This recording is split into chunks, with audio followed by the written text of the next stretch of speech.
bench is as clean as it is, I figured I would do a review on my new welder. I'm very, very happy to have this thing. By the way, my bench being is, if the way you work is anything like me, this bench won't be clean for very long, so I might as well do this now. Anyway, so this is the Harbor Freight titanium 125 amp easy flux welder. It retails at Harbor Freight for normal price $209. I would not recommend buying it for that price, considering that there are coupons. Usually, whenever they have a sale, this thing is on sale for usually $179, I think. So I didn't buy it. My parents bought it for me for Christmas, and I made sure that when my dad went to go buy it, that he got it on sale. So let's talk about what it comes with first. So you get the welder itself. Speaking of what they mean by easy flux, this is a gasless MIG welder. So that means that it has the wire feed, but instead of having gas like we do in MIG, the inert atmosphere comes from flux in the wire. That it like stick welding, pretty much. It's a mixture of stick and MIG. So you don't have to have any gas or anything. This runs on 125 volts, so this can be plugged into a normal 15 amp outlet. I would say 20 amps is going to be a lot better than 15. I have been popping breakers I've been popping my breaker left and right. I only have a 15 amp circuit for my garage, so unfortunate, but at least the breaker is right next to me, so I don't have to walk all the way around to go somewhere to go turn the breaker back on. What does it come with? Well, you get a torch with it. It's actually a decent gun. I like it. The way that it feels, it's actually pretty good. And you get a contact tip already pre-installed when the gun comes, and the gun is already attached to the machine when you buy it. Like I said, there goes that. This is a 125 volt machine, so you got a normal NEMA 515 plug on the end. We also have, so it comes with a ground clamp as well. Got the ground clamp here. Decent cable on that. Nice and flexible. Very nice. One thing that I wish that this had was a detachable cable. But I do understand that most of the people who are going to be buying this machine are not going to have a 14 or 12 gauge extension cord laying around. So, yeah, so I can understand that, why they wouldn't give that to you. It is a little bit annoying for me to carry this around with all of the cables still attached. Because my stick welder, everything detaches. I made it so that everything detaches. So that it's much easier to carry. But, oh well. There is this strap. This looks like a shoulder strap. It is a shoulder strap. Because this machine is light enough to carry on your shoulder. It's an inverter machine instead of a standard AC buzzbox machine. So it's very, very light, which is very nice. Like your standard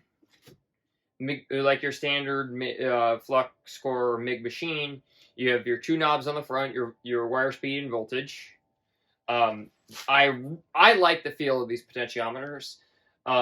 They're very easy to adjust even with gloves on. Just to nudge it even with your glove on is very nice. You don't have to pinch it. You can actually just roll your finger around it like that, which is very nice. Now, this being a 125 amp machine, this, now that I got it open, I'll explain the inside here. So we have it open now. We have the wire, and then there's our whatever, I don't remember what this part is called, the idler arm that holds the wire in. And then the most important part of any MIG machine or flux core machine is this table here that tells you how to set your settings based on the thickness of your material. So this machine will do 30 thousandths wire and 35 thousandths wire. I'm running 30 thousandths wire in it because the 30 thousandths will go, and this machine will go weld thinner things than, and it will do the whole range that this machine can do. Whereas if you run 35 thousandths, it will not be able to do the thinnest that this machine can do.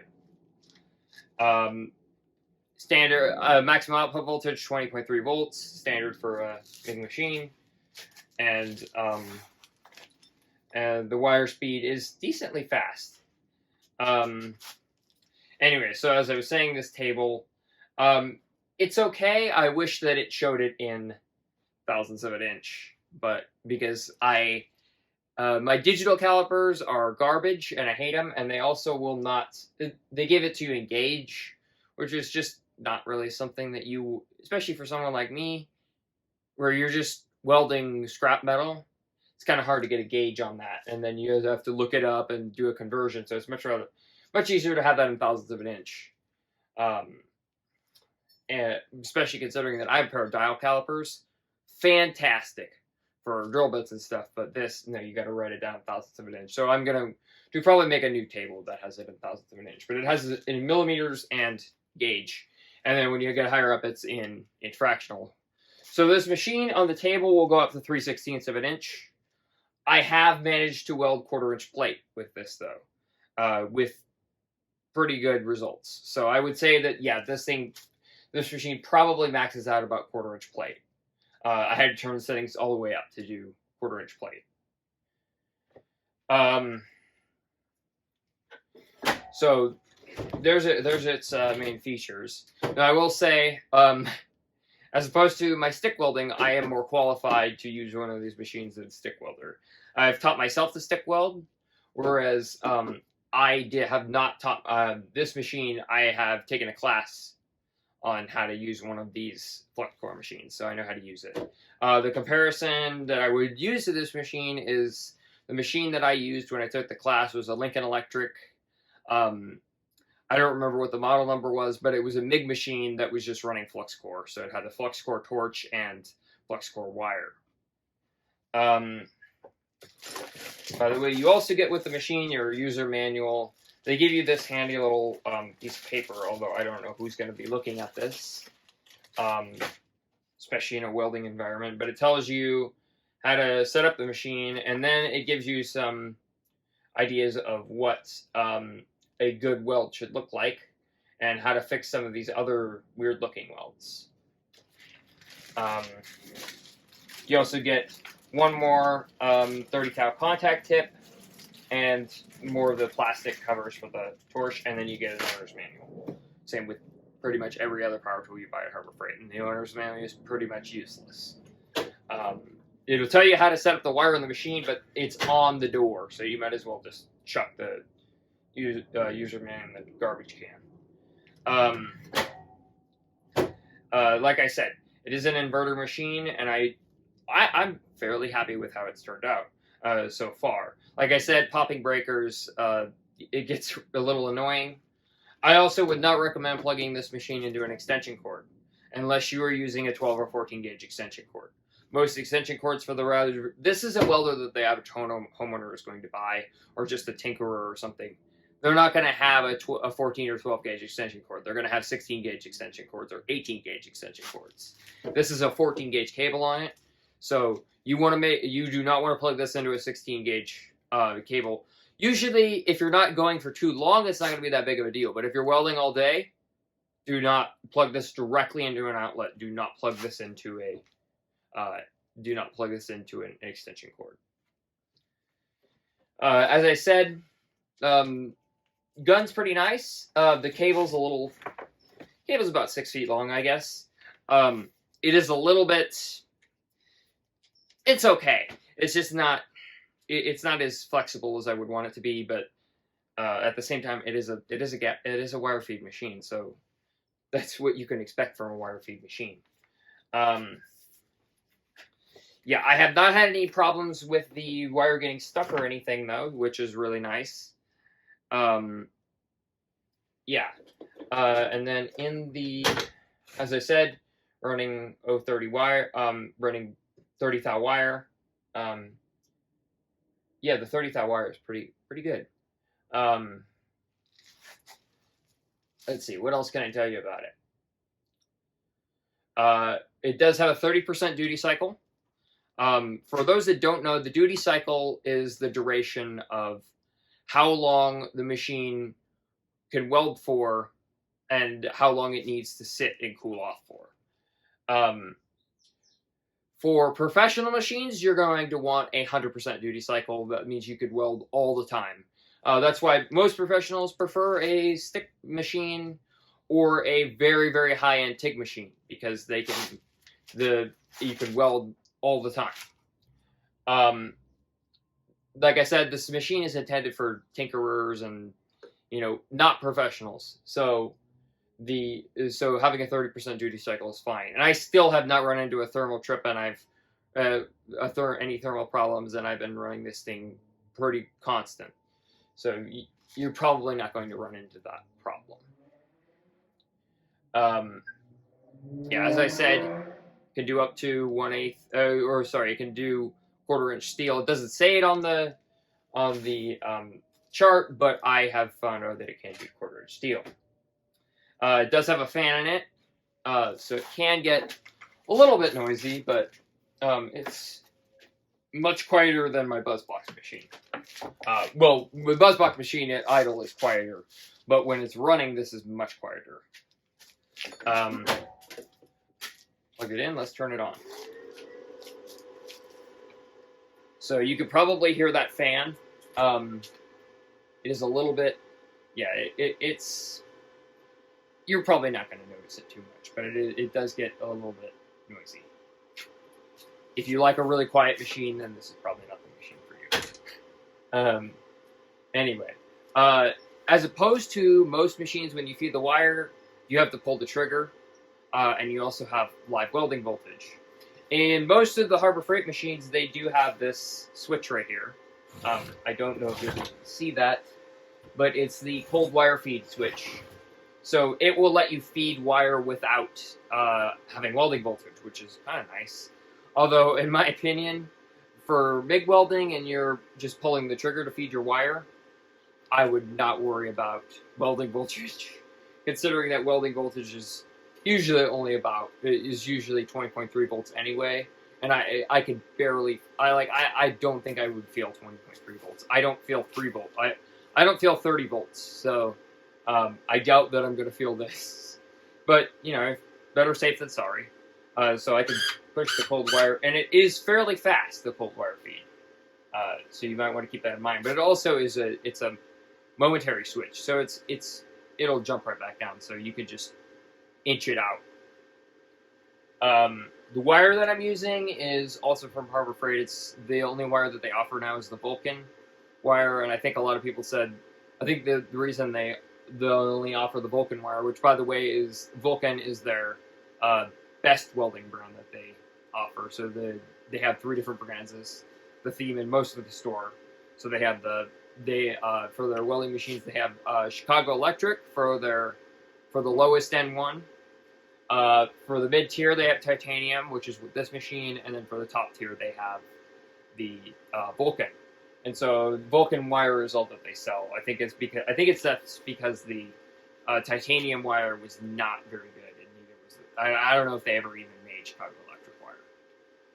The Chicago Electric machines, I specifically went for this machine because it has very good reviews. And the Chicago Electric one, I wanted something that was mid-range. The Chicago Electric one, I was a little bit worried about failing, so I would rather have this machine. Now, one thing about flux core welds that are different than MIG. MIG, you have the gas, so you get less spatter, and you get less, and your welds tend to turn out a little bit better. This, it puts spatter everywhere, and it puts spatter everywhere, and it's just, because it's flux core, it has slag on it, so they often do not look very good at all. But they are nice and strong. Yeah. Yeah, so pretty nice machine in my opinion. I don't have any complaints about it at the moment, other than popping breakers, but that's kind of my own fault. Yeah, I have to say, it does a really nice job. So, why don't I pause the video here and we'll take a look on the inside. I still haven't gotten a look on the inside myself, so we'll take a look on the inside and see what we see. One quick note before I open this up. If you want to open up one of these machines yourself, don't. Because there are high voltage capacitors on the inside that could very easily kill you if you don't know what you're doing. At the very least, they're going to give you some serious injury if you touch them the wrong way. I'm an electrical engineer. Well, I don't have a degree yet, but I am an electrical engineer, and I have lots of experience, so I would say that I'm qualified to open one of these and be safe with it. Just keep that in mind. If you don't know what you're doing, don't open it. All right, so I got the side plate off. Let's take a look and see what's going on in here. So what I can see, this is a fairly pretty good, well-built machine. So this right here, you can only see the bottom of that. I'll zoom you in a second or two to show you that. This is our wire feed motor. Looks like a standard brush DC motor. Fairly good quality. Got a flux ring on there. Let's see if you can see that. That's better.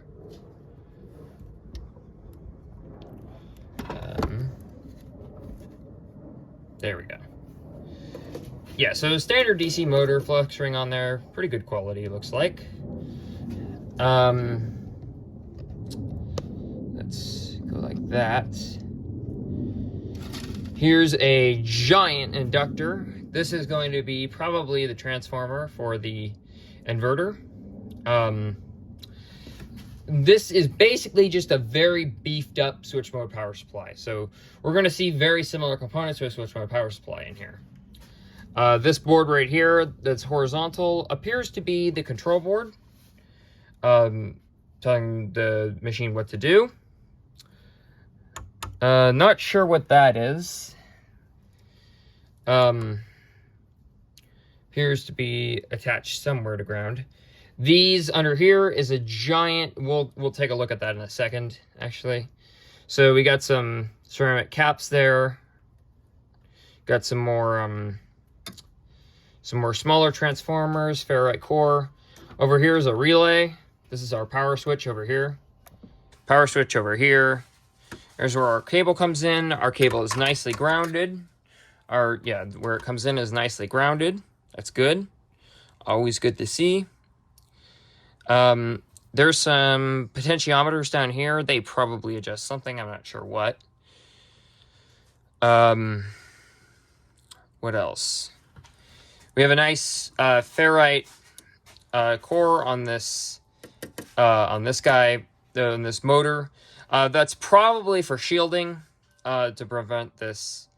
There's going to be lots of magnetic fields and things, so we don't want to induce a voltage into this wire and cause that to spin when we don't want it to. We got one lonely little IC down there. Got some electrolytic capacitors. Worthy of note, there is a celastic coating on here, so that's going to be very good for machines like this, because if you get metal dust in there, it's probably safer not to short anything out. That's always very good. We don't want, that'll kill a machine if you have metal dust and whatnot going on in there. It's not going to be very happy. Under here, I will note that it's probably not very safe to be doing this. We have a big old grounding point here. This is probably, that's the output from the ground that's where the ground comes back in and goes in there. I will take this out. And and we can get a look at what's under there. We do need to be extremely careful, though. One hand behind my back, because these are going to be extremely dangerous. Get a look at the electrolyte caps. And we can get a look at the heat sink.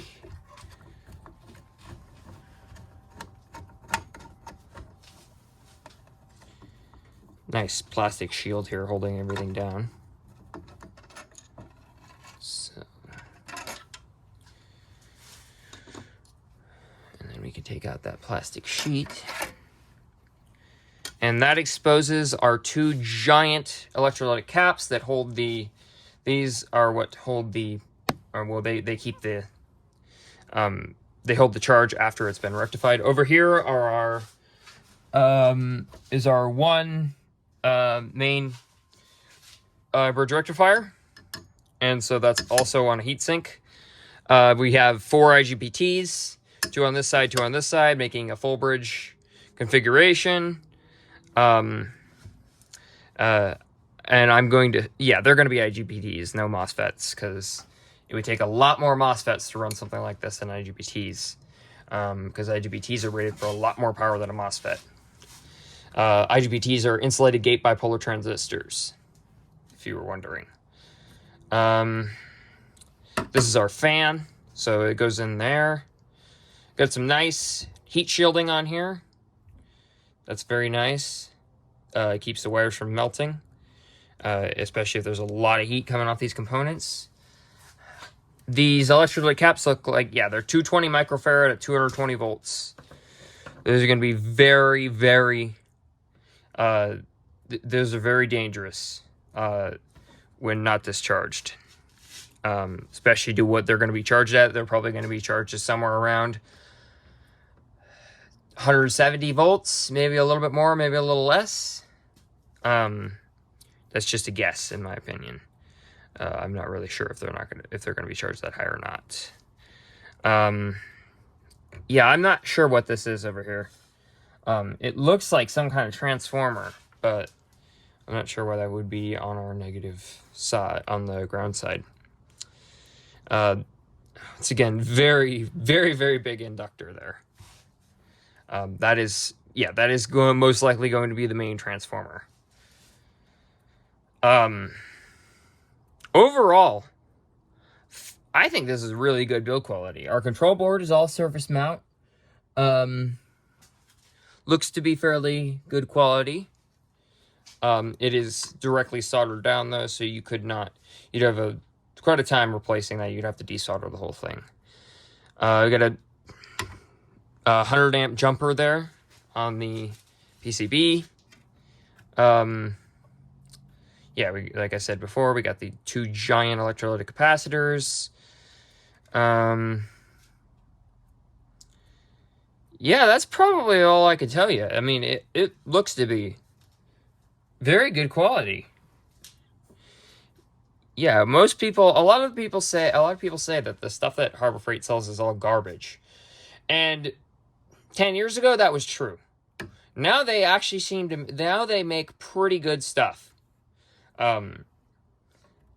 Yeah, I mean, their Vulcan welders are a huge deal. If you compare them to like a Lincoln Electric, they're on par with the same quality of a Lincoln Electric or a Miller, but they are cost way less, which is just great. I gotta say, not too bad at all. We got some kind of thermal. That's gonna be a yeah. Over here we got some kind of thermal breaker or something like that. I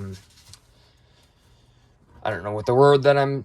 Thermal fuse, something like that. You know, it's some kind of temperature probe, thermistor or something. Some kind of temperature probe that's the board is able to sense what the temperature is and shut the machine down if this goes over temperature, so that we don't ruin the IGBTs. Yeah, I gotta say, not bad at all. Yeah. Yeah, not bad at all. Like I said before, I'm going to say it one more time. If you buy a machine like this, if you buy any welder, and you don't know what you're doing, do not open it. Because BuzzBox machines, I say you're more safe. But these, do not open it. Because if you don't know what you're doing and you start to stick your fingers in there, you're going to get the shocked out of you from these caps. All right, well, let me close it up. And then we'll take a look on the other side to see if we can see the back of the board and see if there's any surface mount stuff or anything back there. All right, so I got the cover off. And we're seeing on the other cover off and already seeing something really good. We got a plastic sheet on the back of the PCB. So that's also going to protect the back of the PCB from any contaminants.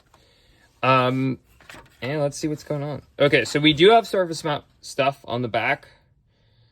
I can't exactly tell you what all this stuff is for because I don't really know myself. But there is, I can confirm that there's a lot of surface mount stuff back here. So this is all going to be high voltage over here. I'm being extremely careful right now because I do not want to touch these. It appears, though, as right here it says on the silk screen, these are going to be our high voltage electrolyte caps. But it appears that they have resistors in them, resistors across them to make sure that they get brought, so that the voltage goes down, bleeding resistors so that they are no longer charged. Although there's probably is still charge in these. Most likely those resistors are going to be between 1 and 10 mega ohms. Nice thick traces. We got some solder over here. We got more nice thick traces over here. This is our inductor right here, as seen by that on the silk screen. Very nice how well labeled this is, too. We got high voltage. Got some big old surface mount resistors over here. More big surface mount resistors there. We got some diodes up here and some more ICs. This is probably also working with the control circuitry.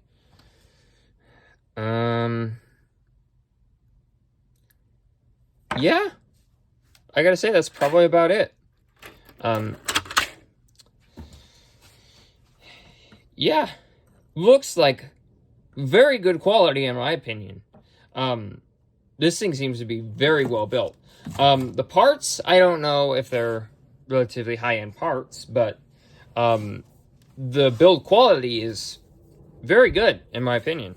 It looks really nice. I'll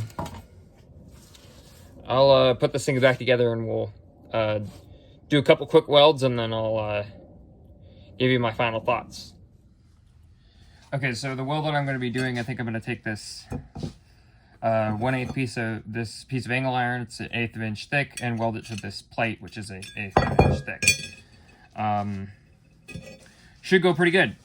I should mention, when you're flux core welding or even MIG 2, you need to have some kind of brush, wire brush, to clean up your metal, clean up all of the junk that gets on there. That's very important because, yeah, if you don't have that cleaned up, then the wire will not make an arc with the metal, which is not what we want.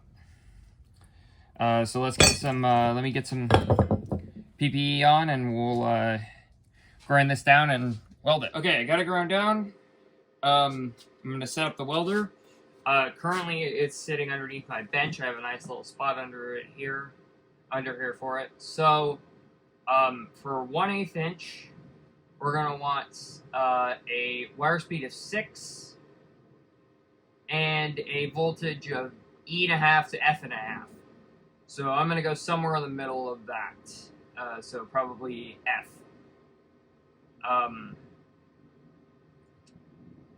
And we'll see what happens. And I'll give you a little couple of flux core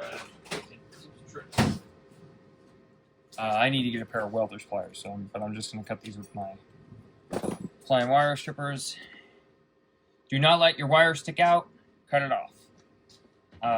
Otherwise, you're going to get wires stuck to your work, and it's not going to look good at all. All right, so we connect ground. We connect ground anywhere, pretty much anywhere on your piece of metal. Then we're going to need some kind of magnet. I'm going to use a magnet to hold this down. I should have one somewhere. I'll grab a new one. Oh wait, here we go. Now,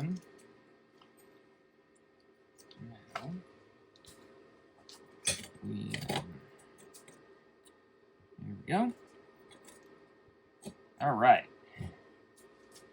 So for flux core, you also want your metal nice and ground down. You want a nice clean surface to weld on. As opposed to stick I'm used to just welding through rust, paint, whatever. It'll weld through it. And it'll turn out fine. This, on the other hand, no. That's not going to happen. In fact, your wire probably won't make contact. So you want a good wire contact point, or if you want a good weld, you better clean it up good. Take all the mill scale off, and should go fine.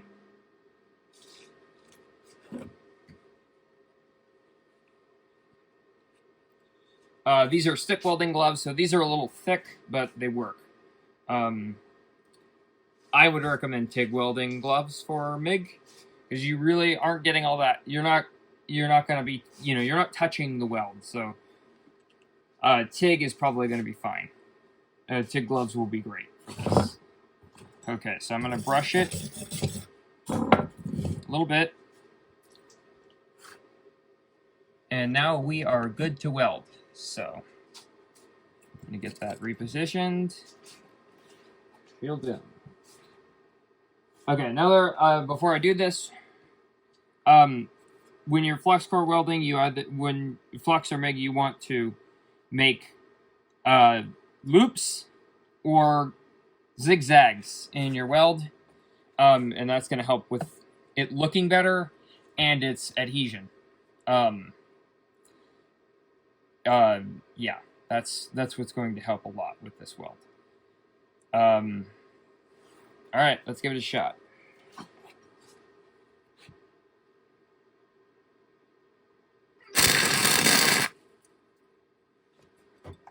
Helps if you take your helmet off of grinding mode and put it into welding mode.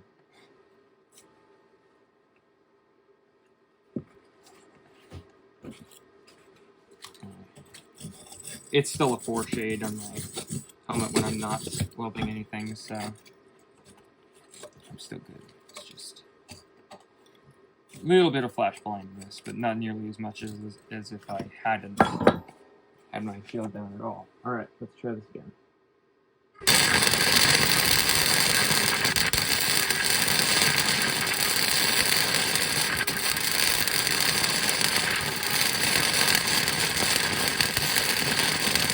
It appears to me that I've got pretty good settings, I've got pretty good penetration, so my voltage is set pretty good.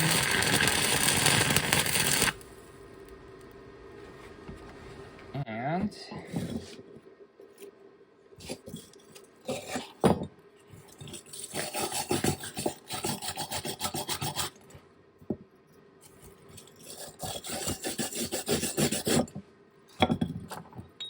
knock some of that slag off. Unlike stick, the slag is a little bit harder to knock off, and it's also it tends to go off. It tends to knock off better when you're. It tends to get off there a little bit better when it's colder. But that doesn't look too bad. It could look better, but it's not horrible, and it's plenty good adhesion. So yeah, I think that turned out pretty good. That's a pretty good weld. Yeah,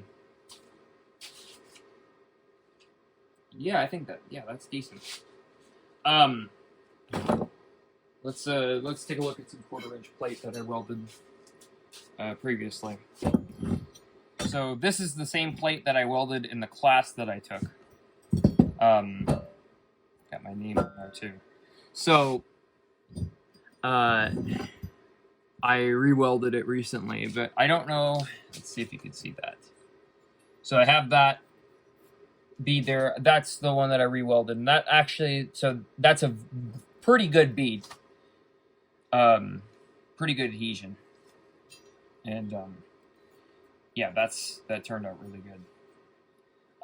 When I'm talking about mill scale, this scabby kind of stuff on here, this is mill scale. So you want to grind all of that off before you weld. It's just kind of a mixture of rust and other oxidation. You want to get that all off before you weld. Stick, it doesn't really matter, but you could weld extremely rusty metal with a stick. It doesn't matter. But with this, you really want to get, with MIG or Flux core, you really want to get that out of the way. TIG too. Now I should mention this machine. For those that don't know, this could be a little bit hard to understand, but stick and TIG machines are what are called constant current machines, meaning that they will put out a constant amount of current. So whatever current you set on the machine, they want to put that out, and so they will adjust their voltage to keep that current. MIG and flux core is a constant voltage, meaning that it wants to keep that voltage, so it will adjust its current to maintain that voltage. Yeah, it'll adjust its current to maintain that voltage. I should mention, it goes without saying, unless you're someone who's just watching this for fun, you've never welded before, that's going to be extremely hot. And depending on the thickness of your plate, this 1/4-inch plate, you can throw this under water and it will not warp. But thinner stuff, I've had some 1/8-inch stuff warp a little bit. You should also be mindful of what you're welding. This piece of plate here, it's got a nice mill finish on there because I milled it when I was at my grandpa's shop. I pulled this out of a random drawer, and I was like, oh, looks like a standard piece of mild steel, you know. And I took it over to the mill, and I did notice that it was the anvil was kind of having some trouble cutting it. And then yesterday I was trying to cut off the piece that I had originally welded to this, just because I was messing around and I wanted to cut it off. And I noticed this is not mild steel. I think it has some hardness to it. I'm not sure how hard it actually is, but I think it has some hardness to it. And you could tell because of, if you grind it, the sparks that will come off. Mild steel, you're going to get a ton of sparks, and they're all going to be orange, and yeah, it's going to be flying everywhere. This stuff had like more red sparks. There were not many, and then like they would kind of the sparks would kind of explode into more, which is not what we're looking for with mild steel. You really only want to weld mild steel with one of these welders in the first place. You can't weld aluminum, you can't weld steel. Sorry, you can't weld aluminum, you can't weld stainless steel. There are MIG machines that are coming out that can weld aluminum, but they're still very expensive, and it's not really something that's in the reach of just a tinkerer or hobbyist.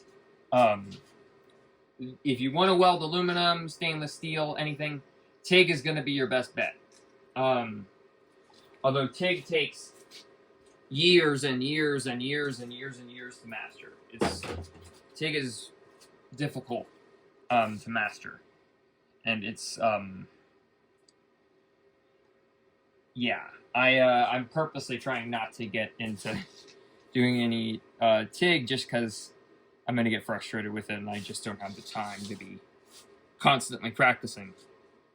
But TIG welds are also very pretty. All right, well, those are my thoughts on the Harbor Freight Titanium Easy Flux 125 welder. Yeah, I think it's a pretty nice machine, and yeah, I think it's pretty good machine.